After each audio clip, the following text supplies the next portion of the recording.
Hey, Joanne here. Welcome to Blind Knitting.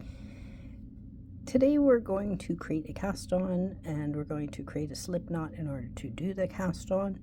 But first, I just want to clarify the tail end of the yarn is the yarn that starts your project, the one that comes out of the ball.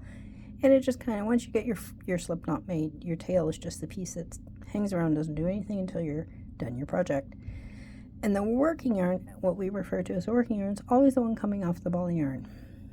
So take your hand and lay it face up on a flat surface.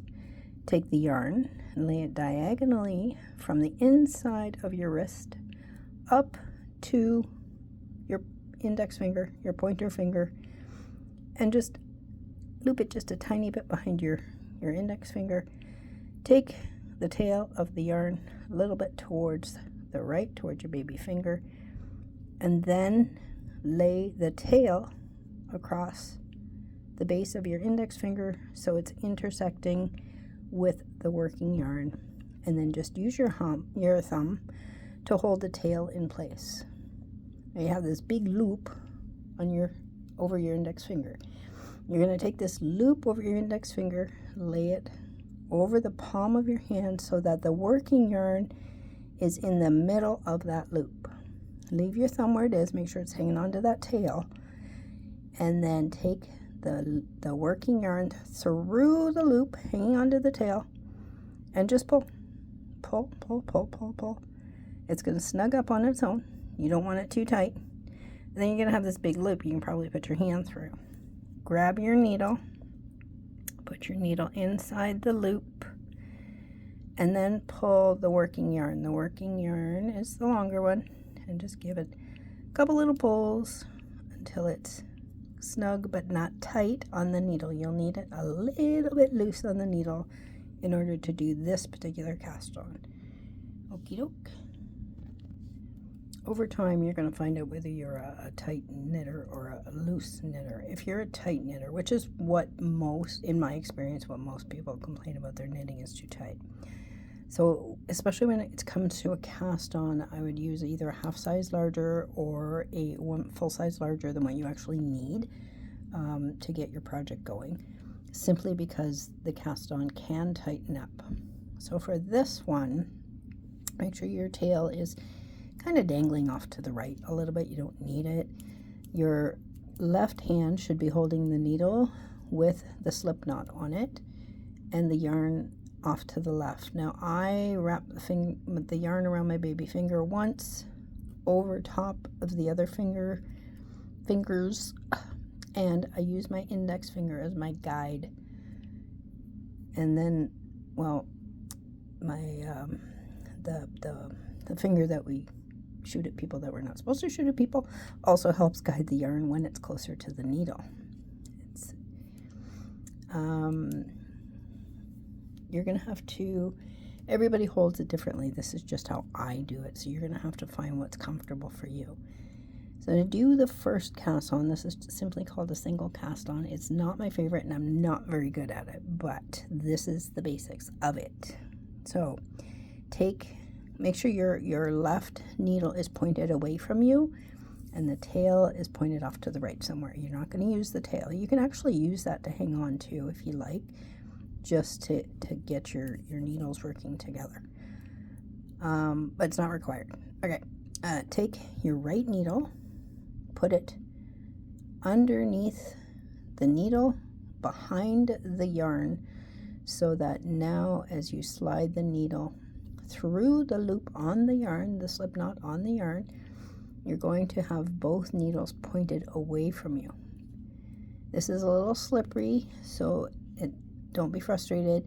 You're going to grab the yarn from behind the needle away from you and pull it through the loop underneath, through the slip knot underneath the left needle. Give it a little extra space. Give it a little pull so you have a little bit of looseness in the yarn. Take it up to the tip of the left needle and slide from the right needle onto the left needle. Now with this, you're actually taking your right needle back out, and now you have 2 stitches on your left needle. You're going to take your right needle, again facing forward. You're going to go to the first stitch from the point of the left needle, underneath and through the loop on your left needle. Grab the yarn that's behind and pull it underneath and through the loop on your left needle, and again up, and just slide it right onto the left needle. And now you'll have 3 stitches on your needle. These are cast on stitches. One more time. Your right needle, both needles are facing forward. Right needle goes behind the first stitch closest to the tip of the left needle, underneath and through the loop at the base, underneath the left needle, and pull it through and forward onto and out, and then slip it onto the left needle, and then you can remove your right needle. Okay, try that a couple times. Let me know how you make out. Okay, the other thing, and like I said earlier, it can be frustrating, so please don't get, frustrated to the point where you're going to give up. There's lots of ways to do cast-ons. This is just one, and like I said, it's not my favorite, but I'm going to show you a little variable on it, because you can do it by slightly turning your wrist so that you don't disconnect your needles. Your needles will stay in constant contact with this other way.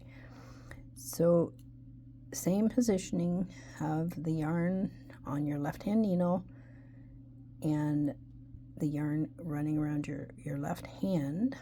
Take your right hand, it's actually going to start the same. Take your right hand needle, both pointing forward. Take your right needle, slide it underneath and through the loop at the bottom of the first stitch closest to the left needle, and grab the yarn, and sometimes it's slippery, and pull that through. Now, instead of just simply sliding it onto the top of the left needle, we're actually going to turn it so the needles are parallel, and take the left needle and put it underneath the right needle and move it towards the front. And I'm messing it up. There we go. It's been a while since I've done this. So there we go. And then slide your right needle underneath, because now both needles are in the same stitch and you're not losing contact, so you don't have to hunt for anything. And then take the yarn again underneath and pull it through.